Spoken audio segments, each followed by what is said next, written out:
3. Oke, Assalamualaikum warahmatullahi wabarakatuh.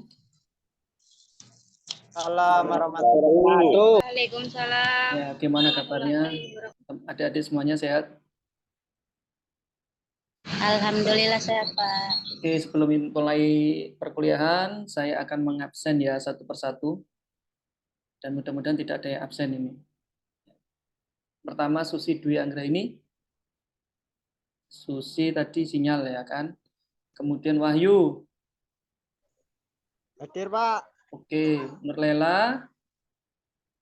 Hadir, Pak. Terus Muhammad Fitrianto. Hadir, Pak. Hadir, oke. Nur Afandi. Hadir, Pak. Nah ya, kok baru datang. Kemudian Ahmad Albar. Tadi kelihatan saya. Hadir, Pak. Joshua, Mbak. Oke. Joshua. Novita Umar Gazan. Novita, oke. Kemudian Reza. Ada, Pak. Ya, Reza. Oke, Novita. Reza tadi sama Susi ya. Oh, ya, oke. Terus kemudian Davis. Oh, Davis, oke, ada. Gandhi. Gandhi, oke. Gak kelem ngomong, Rek. Jadi kelihatan wajahnya aja. Oke. Hadir, Pak. Perkuliahan berikut saya akan mempresentasikan yaitu kelanjutan dari mesin dan peralatan pertanian. Jadi mohon diperhatikan ya adik-adik, mohon diperhatikan. Baik, udah kelihatan? Sebentar saya zoom out dulu. Kelihatan nggak? Sudah, Pak. Sudah. Pak. Kelihatan, Pak. Jadi kemarin sudah saya jelaskan mengenai kontrak perkuliahan ya. Tetapi di sini saya akan memberikan penjelasan apa beda alat dan mesin. Sebelum saya melanjutkan, ada yang tahu bedanya alat dan mesin? Nurlela mungkin? Alat itu apa, mesin apa? Sebelum melanjutkan perkuliahan. Ada yang tahu mungkin? Gandhi? Albar? Alat itu barang yang digunakan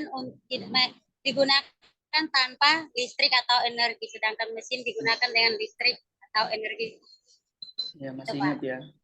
Jadi memang alat itu yang digunakan tanpa adanya bantuan energi listrik ya kan. Kalau mesin bisa beri contoh, Lela, apa alat atau mesin itu? Contohnya di Kalau kehidupan alat sehari-hari. seperti di lab ya, Pak, kayak cawan Petri, terus gelas ukur, terus wajan, teflon, dan lain-lain sebagainya, Pak. Kalau Kalau mesin? mesin itu seperti mesin potong rumput itu, Pak. Jadi ada Terus ini ya, energi yang atau ada kulkas, listriknya ya. ada listrik, Pak. Ada bantuannya, bantuan Oke. energi dan listrik. Siap. Kita lanjut lagi. Berarti memang alat yang dimaksud adalah sebagai mesin sederhana, yaitu peralatan dalam mengoperasikan hanya memberikan keuntungan mekanis. Jadi secara mekanis ya, alat itu tanpa adanya bantuan dari listrik ataupun dari baterai ya kan. Jadi yang dikatakan Lela tadi oke lah, benar ya kan. Kemudian mesin, yang dimaksud mesin itu sebagai peralatan dalam pengoperasiannya memberikan beberapa keuntungan mekanis ya kan. Jadi di sini kita bisa melihat bahwa mesin itu biasa dipakai kalau di pertanian itu traktor ya kan. Terus kemudian mesin pemotong rumput, gulma ya kan. Kemudian mesin semprot untuk pestisida. Kalau alatnya Pak, ya alatnya yang bagaimana alat yang tidak menggunakan mesin seperti celurit ya kan, atau pemotong rumput, gulma ya kan, pisau, pacul ya kan. Jadi paham ya di sini ya. Kemudian lanjut, ada kalanya orang mengartikan mesin adalah peralatan digerakkan dengan tenaga motor. Jadi listrik ya kan, ada dinamo, itu itu mesin. Kemudian sedangkan alat adalah peralatan yang digerakkan dengan tenaga manusia atau hewan. Sebenarnya kalau alat ini alat bajak, nah itu kan nggak dijalankan dengan tenaga motor ya. Terus yang tenaga manusia ya tadi itu pacul ya kan. Di sini ada yang nggak paham? Albar mungkin paham? Mungkin bisa kasih contoh lagi, Bar. Apa alat yang bisa membantu pertanian ini lebih mudah? Selain tadi yang disebutkan oleh Nela. Ada yang bisa, Albar? Bar? Ya, Pak. Ya, Ada yang tahu kamu selain alat yang saya sebutkan tadi untuk Ya, mungkin untuk mesin ya alat-alat yang besar itu, Pak, mungkin untuk yang membantu di pertanian. bisa contoh apa alat besar itu? Yang mekanismenya itu menggunakan mekanik. Mekanik ya. Oke, ya oke lah, benar lah. Jadi kalau di mesin pertanian itu konveyor ya kan. Konveyor itu penggerak untuk contoh nih kayak penggilingan padi ya kan. Oke, kita lanjut. Kalian sudah paham ya dasarnya ya. Kemudian masalah yang sering dihadapi dalam pengembangan mekanisme pertanian. Jadi mesin-mesin baru itu kadang orang atau petani itu kadang tidak mampu untuk mengendalikan ya atau tidak mampu untuk apa ya bukan mengendalikan dalam artian tidak mampu untuk mengontrol ya kan sehingga mereka harus butuh pembelajaran lebih lanjut atau belajar masih baca-baca panduan sehingga Indonesia itu kurang lah orang-orang yang punya kelebihan mereka bisa contoh nih traktor itu kan nggak bisa digunakan secara orang-orang awam petani awam kan nggak mungkin ya bisa menggerakkan traktor kalau tidak dipelajari untuk traktor yang besar ya. Kalau mungkin traktor yang kecil, yang biasa pakai mesin kecil itu mungkin bisa. Nah, mesin-mesin baru ini kadang tidak bisa mudah diterima oleh petani. Kemudian perbaikan suatu mesin. Contoh, misalnya ada mesin pembajak sawah yang modelnya dari Cina. Ya kan nggak mungkin petani itu kadang kalau rusak, sudah orang ahli mesin akan didatangkan gitu. Kemudian uji kooperatif dari beberapa mesin atau evaluasi untuk kerja dari mesin tertentu. Jadi beberapa uji mesin itu kadang orang-orang itu inginnya ya mereka minta itu ya sudah saya pakai bajak ini aja sudah cukup gitu loh. Kadang kalau pakai mesin berteknologi kadang mereka tidak mau.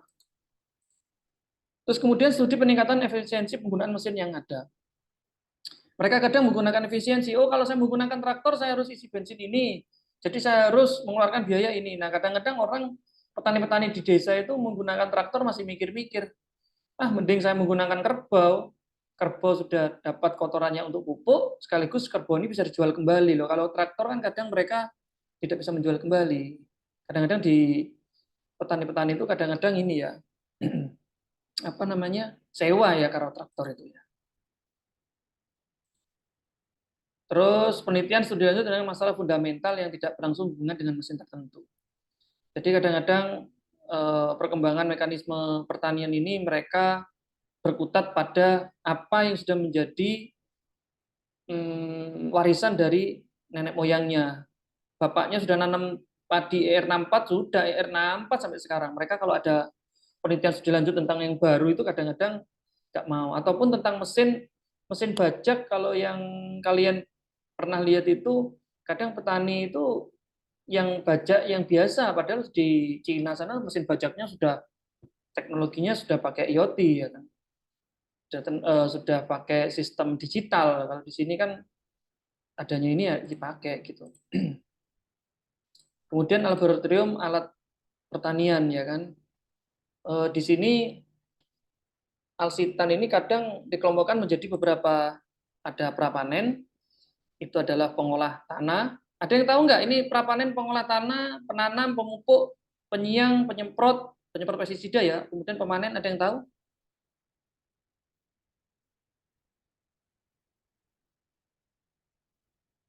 Ada yang tahu ya. Jadi pengolah tanah itu kalau misalnya di luar itu ya pakai mesin pengolah tanah dengan tenaga motor ya kan. Kalau di sini pengolah tanah masih kadang kerbau ya kan. terus pacul ya kan. Kalau di sana sudah teknologinya luar biasa. Kemudian penanam pun di sini masih manual ya, kadang pakai ajir ya. Pakai ajir, pakai tenaga manusia untuk macul ya kan. Nah, kemudian alat pemupuk juga seperti itu, penyiang, penyemprot, pestisida dan yang lain-lain. Kemudian alat pasca panen, penyortir, pengupas. Nah, kalau penyortir, pengupas, pemarut, pencacah, pengering ini kalau di luar negeri sudah jadi satu. Mereka satu kali eksekusi itu di lapangan sudah langsung. Di Indonesia kan tidak, penyortir ada sendiri pakai konveyor, kemudian pengupas kadang pakai linggis itu dibalik ya kan, pemarut ya kan, kemudian pencacah, pengering itu mereka masih pakai manual semua. Kemudian cakupan kegiatan biasanya kalau di laboratorium ini adalah perancangan alsitan, prapanen, pasca panen, uji performa alsitan, alat pertanian ya, kemudian analisis ekonomik, sistem dan manajemen alsitan.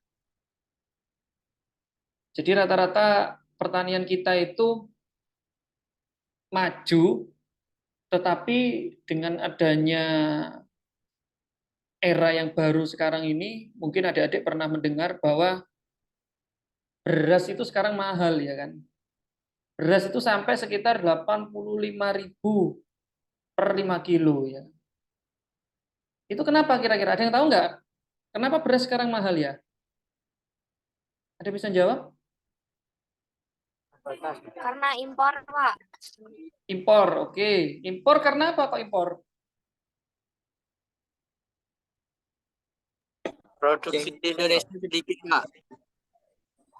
Oke, sedikit. Kamu Biaya mengetahui tanah mahal, Pak. biaya tanah?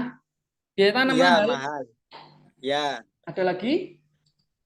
Terus bagaimana solusi biar beras nggak mahal? Gimana adik-adik? Biar nggak mahal gimana?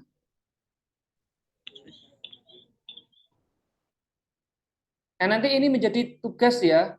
Tugas kalian bagaimana mencari tahu beras di Indonesia itu kenapa mahal dan bagaimana solusinya ya. Beras itu kok bisa mahal ya kan? Nanti tugas nantinya kalian bisa mencari itu kira-kira kalian sebagai petani nanti petani muda itu seperti apa. Terus kemudian nanti bisa dijelaskan melalui makalah. Dan nanti kuliah hari ini mungkin cukup di sini. Dan besok kalian bisa menunjukkan ke saya tugas yang telah diberikan lewat offline ya kan. Kemudian nanti lanjut juga kita lewat online gitu. Ada yang di sini yang belum jelas mengenai tugas yang saya berikan?